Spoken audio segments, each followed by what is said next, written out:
How is everybody doing? It is so hot.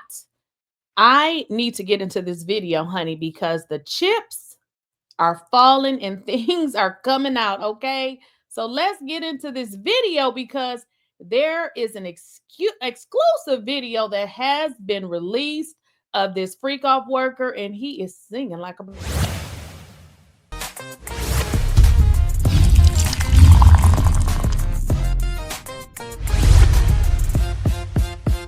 Please, I don't have any time for any gossip now. Eh? Yes. Okay, y'all, let's get into it. Let's get into it, okay? Because there has been a video that dropped, and I'm just like, what's going on? Tasha K does an interview with this worker. Now, we're not going to get into the whole entire video. Go on over there on Tasha K and check it out. But I did want to get into just a little bit of it because it was rather interesting. So let's just get into just a little bit of it. What I liked about this guy in his interview, he definitely was not Team Diddy because he talked about the abuse, which is all we really know that happened. I mean, we saw that, but he gets into some specific details that make you want to say, So let's kind of get into it. This video is courtesy of Tasha K. If you want to see the full video, go check that out on Tasha K's channel, Unwind with Tasha K. He did a lot of bad stuff. He's horribly abusive to women. We all know this. This is his track record, but he does not deserve an unfair trial. And if there's evidence that says that Cassie's involved, they should not be holding that to make her look like this holier than art thou battered woman.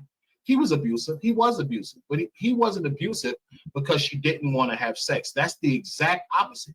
He was abusive because he would catch us having sex. So he definitely was abusive, but we didn't really need to know that. We saw that. So this is not about whether he was abusive or not. I think we probably all know that.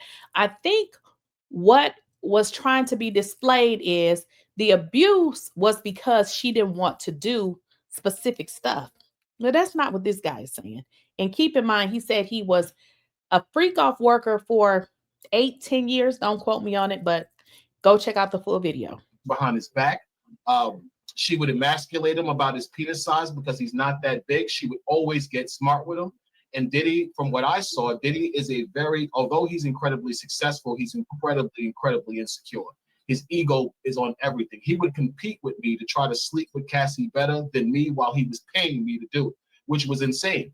An example, let's say I'm having sex with her. She comes, she's laying in the bed. She's like, oh my God, shaking. I usually would get up and stand off to the side to let him watch her react to coming. He would jump on top of her right after and try to have sex with her, I guess, to make her come again. Now, I'm 3 times larger than him, I would probably say, just off a glance. I never had a sexual relationship with him. I need to say that because you have a... Okay, so this is starting to make sense. And I mean, we heard a little ramblings in the news. It seems like he may have a little, smaller parts. And maybe that's where all of the swinging stuff comes from. I don't know. But according to this man, this is what he said. I mean, keep going. In a room with this guy for 8 years. So it's like playing on basketball. When you're walking around with people in the basketball team, you're going to see things you don't want to see. So unfortunately, I saw Seancombs' member. It's not big. So I believe Cassie when she said, yo, listen, my husband has a small penis. I'm hiring you because you can satisfy me. He likes to watch. I had absolutely no reason to doubt that she was telling the truth to that. Did he have a micro penis or something? Oh, girl. Did she just say, do we got a micro? I don't know the difference. Small, micro. I don't know, girl. But why you ask that man, do he have a micro pee-pee? Like, I thought it was small, big. I mean, what she mean? Girl. It just was small, he big pockets, little member. That's just what it was, man. He big pockets, and women don't care. No disrespect. Women don't care when you got a lot of money. Listen, you got a lot of money. We can. The lies. Get around that.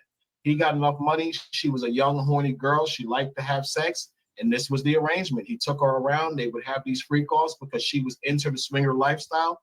She tried to take me to strip clubs. She invited me to swinger parties. She would talk to me about the lifestyle and how her and Sean like to some. So he's saying that it was all about the package was small. So, I can't satisfy you. I'm gonna get somebody else to do it. I don't know. Would y'all be down with that? I mean, that seems like a lot, but let's get into it.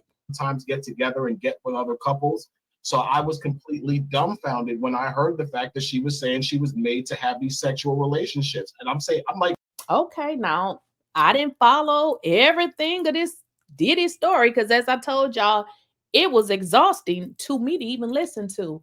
But I'm hearing this again. Like, okay, now I heard that she said she was forced, but hey, I didn't see that. So why these people keep saying this? Okay, what they talking? when?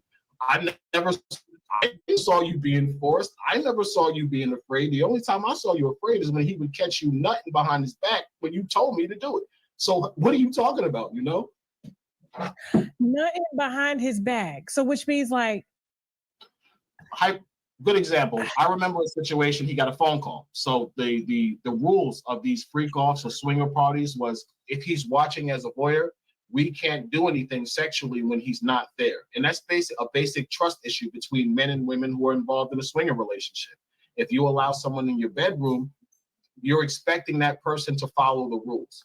Usually, if you're dealing with a couple where the man is consenting to you sleeping with his wife, the man is in control of that situation.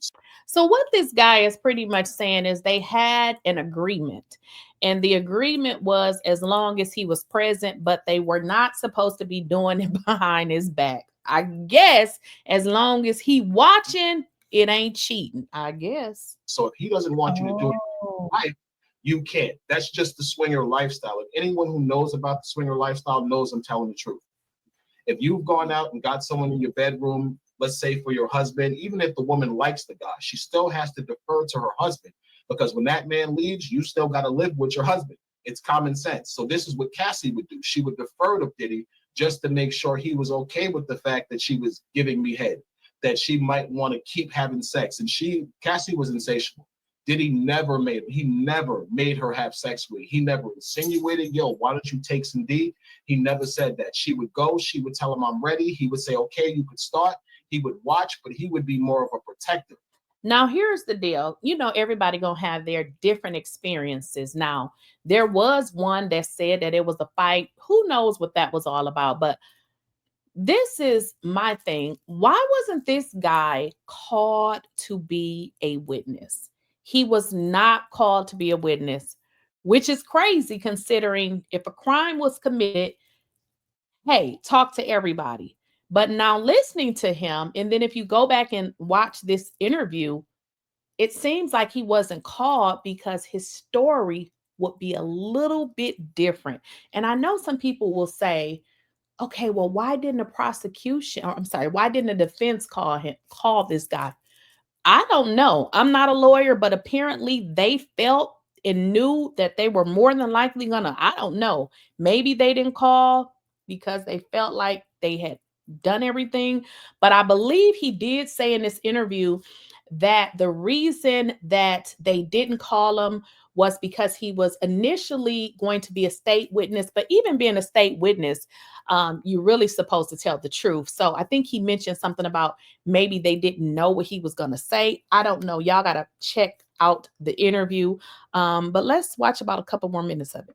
He would make sure nothing happened to her. He was incredibly protective of her.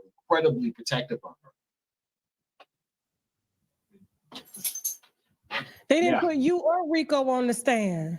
No, because they knew we were going to say that she was complicit. And it's nothing wrong with her being complicit. He's still guilty of sex trafficking. Like, look at all the stuff they're exposing. In order to be guilty of sex trafficking. Okay, and we can stop it right there. And that's what I kind of liked about this interview.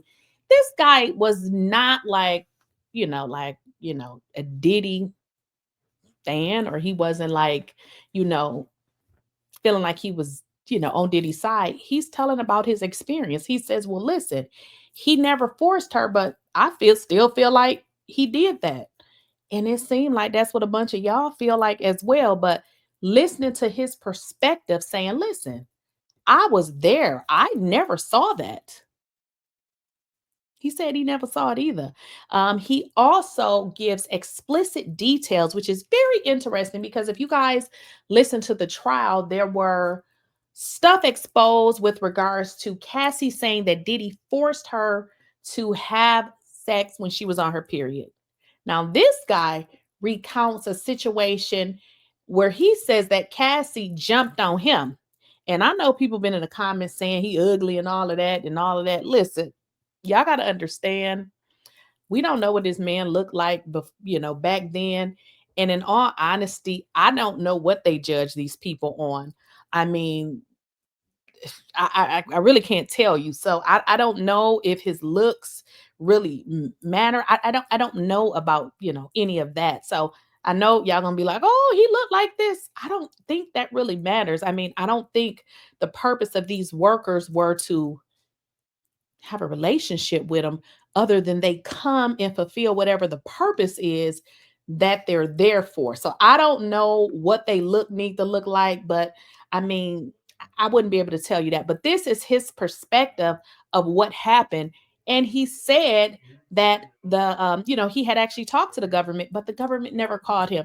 And this is part of what I'm saying. Like, why does it feel like they didn't present everybody because they wanted to paint a narrative? And it just seems like the jury did not buy it, because they didn't. And according to what he's saying and according to what was said, he said it definitely was not a forced situation. At least from when he was with Cassie, he never saw anything of force. So it's just very interesting that this is what their account was of what they participated in. And who are we to tell somebody what their experience was because maybe you want to paint a certain narrative? Because whatever it is, it is. That's why I choose to just say what, like what he's saying, opposed to getting on my platform like a lot of other people just make up lies. It just seems like, I just learned with YouTube, which is very disgusting, by the way. That's why I said, you know what, I'm just going to build my platform and start putting out more videos that speak about what's really going on versus creating lies. Because I noticed that creators will make up a whole lie and y'all will believe it. And I said, what is going on? But this is his story. This is his story. This is what he said. I'm not going to try to figure it out to say, is this man lying? This is his story. This is what he said. And this is what he said that happens. We wasn't there. Queen of the plot, hit that bell 'cause the tea don't stop.